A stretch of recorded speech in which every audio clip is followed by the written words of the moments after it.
Isabel, and today Kira and I are going to be doing a musical analysis of the piece All Ye Who Music Love. So when we started looking at this piece, Kira and I were really like, what is this piece? What is it? And the first thing I always like to do is I like to look up my score because it has lots of answers on it, often in Italian. I don't speak Italian, but on our score we know that it says that it's a madrigal for SATB, so it's a madrigal. That's what this is. Our musical analysis was done, right? Madrigal. No. Unfortunately, when I read the word madrigal, I didn't instantly remember what a madrigal was. But just like if you were going to go to a rock concert or hear a rock song today, you'd expect it to have some elements. You'd expect it to have a guitar and a bass and a drum set. And if you were going to go to an orchestral concert today, you're probably going to hear some violins and some violas and some cellos, right? There's elements of those types of music that are somewhat consistent, that you sort of expect. And just like with those modern types of music, a madrigal has some certain elements that are consistent. So we really started asking ourselves, what's in a madrigal? What do we get when we see a madrigal? What are some of the elements that make it up, right? And a madrigal was created in Italy in the 14th century, and it is a type of vocal chamber music, so it's not supposed to have any kind of instrumentation. There's no instruments that are accompanying it. It's just four voices. It's set to sort of these poetic lines. That's very important. The wording and the lyrics are important in madrigals, and it also had a lot of imitative notes and aspects of the piece, so it was pretty intricate for these vocalists to sing.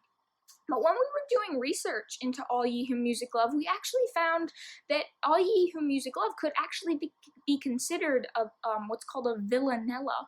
A villanella is sort of an offshoot of the madrigal. It was created also in Italy in the 16th century as kind of a response to the madrigal. So they're kind of similar. The madrigal and the villanella are similar genres, kind of like pop rock and rock, right? They're kind of similar, but they're also different. And essentially the villanella is still meant for just vocal singers. It's not supposed to have any kind of instrumentation attached to it.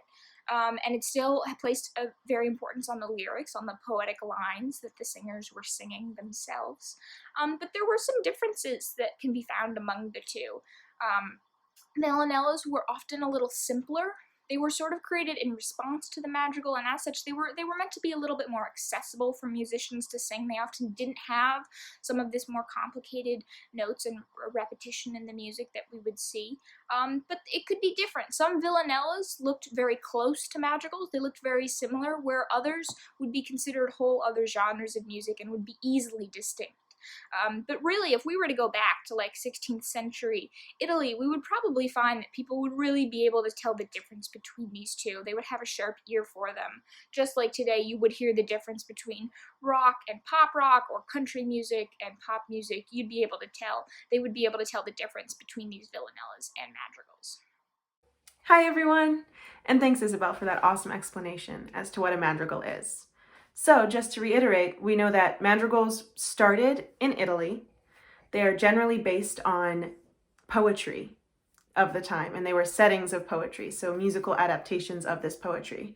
They have repeating sections, they have a fa la la section, and it's just for voices, it's just for vocals. So it was often a lot of fun for people to sing.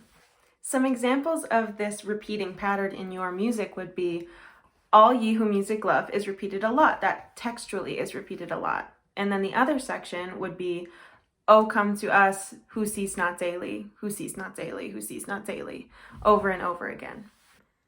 And madrigals honestly were really started by the working class in these locations in the 1500s. On that note, what do you think made this music fun for people? Why do you think people would have wanted to sing this music?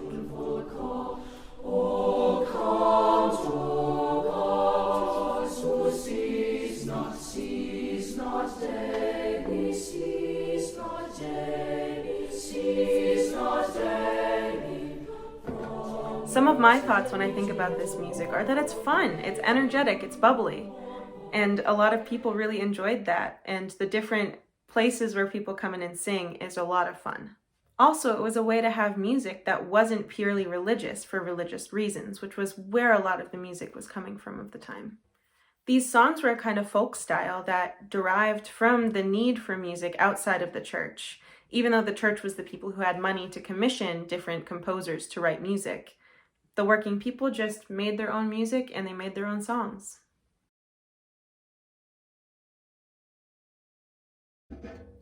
When learning about madrigal music, there are 3 key terms that we need to get to know a little bit. The first term is monophony, the second term is homophony, and the third term is polyphony. So, what the heck do those words mean? They sound like nonsense if you haven't heard them before. Well, we can kind of take them apart and really see what they're about. So, monophony basically means all voices singing as one. So that means not only are they going to be saying the same words, they're also going to be singing the same notes as well. The next one, homophony, means that they will be singing the same rhythms, but they might not be singing the same notes. In fact, they won't be singing the same notes. So that would be singing kind of like this. Swing low, sweet chariot, coming for to carry me home. And the third version is polyphony. So that means that not only are people singing different melodies, they're also singing different rhythms as well. So instead of it being like the example you saw before, it would be more like this. Oh, when the saints go marching in, oh, when the saints go to carry me home. Some good ways to remember this are looking at other words that we might use in these situations. So, monosyllabic means that it's one syllable, like can, or won't, or I.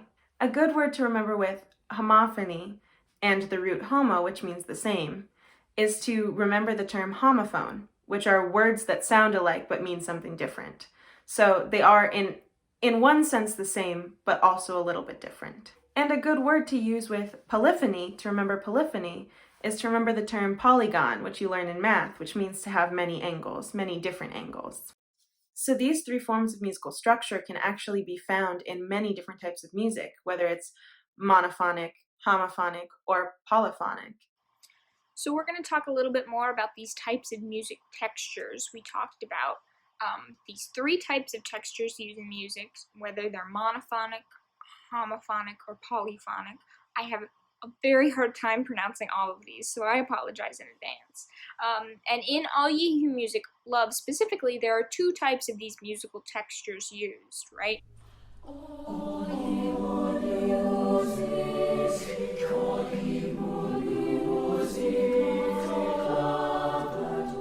We know that mono means one, so that's really for one voice, and because this song has 4 parts, we're going to rule that out. That's probably not the texture the song is using, because there's 4 different voices, and we can see from, the first measure that they're doing some different things. So we're going to rule that out. Mono's 1, easy, get rid of it. So we're left with a polyphony and homophonic textures. So really, remember, homo means the same. So it's parts of the music where the singers are singing sort of the same thing. It doesn't mean they all sing the exact same note. The bass part is probably going to be in a different octave than the soprano part, but it means they should be singing sort of the same part in general. And polyphony, remember, poly means multiple. So that's instances where really different things are happening. So now we're going to ask you to look at your score and try to see where might some of these different textures be. Challenge time! Let's try and find different parts in your piece of music that have homophonic and polyphonic sections.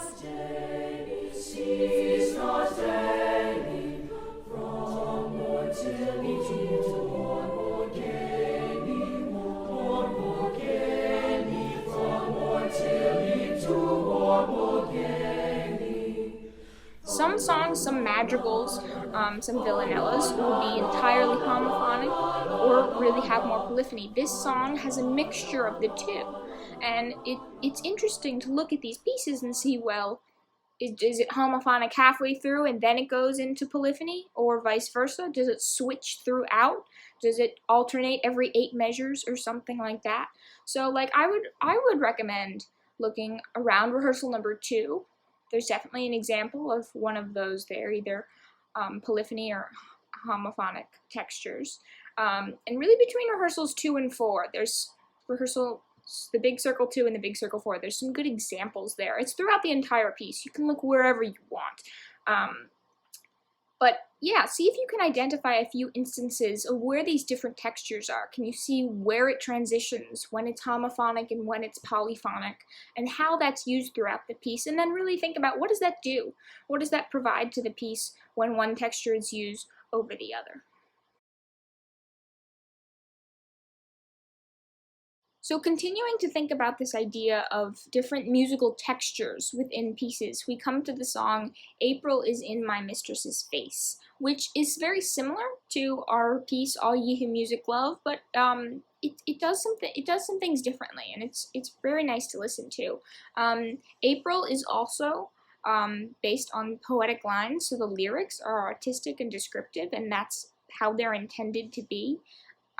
It's its own sort of art form, making those lyrics. And then the notes themselves often sort of repeat and imitate other parts. A part will imitate another part.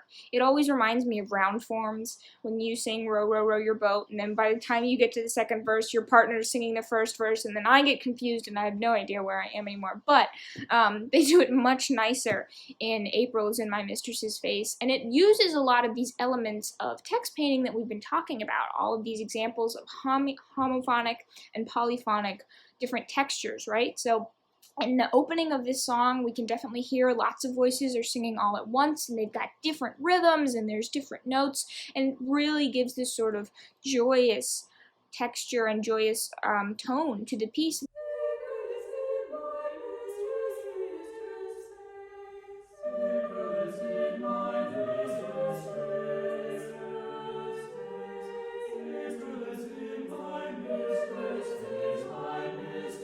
There's other moments where it's more homophonic, and the voices are singing similar rhythms and similar parts, and it sort of goes back and forth. So as you listen to this piece, definitely keep your ear out. Try to see if you can tell, when are there many voices, when is it more of a polyphonic texture, and when is it more of a homophonic texture, and how does that remind you, or how do you think it's similar or different to something like All Ye Who Music Love? And there's no right or wrong answer to this. It's really based on what you hear, and different people can analyze different pieces different ways, but it's a really important thing to start thinking about as you listen to some of these pieces. Now we're going to take it one step further. So look at the music that you've been looking at for a few weeks, these Green Mountains. In these Green Mountains, the version that you have, what type do you think it is? Do you think it's monophonic, homophonic, or polyphonic?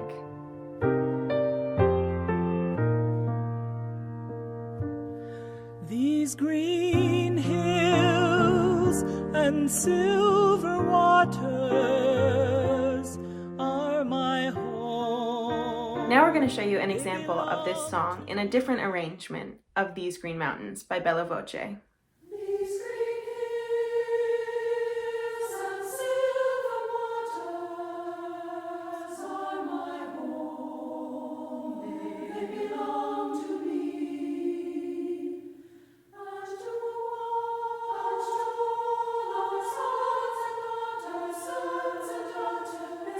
What do you think is similar or different about this version from the one that you're doing?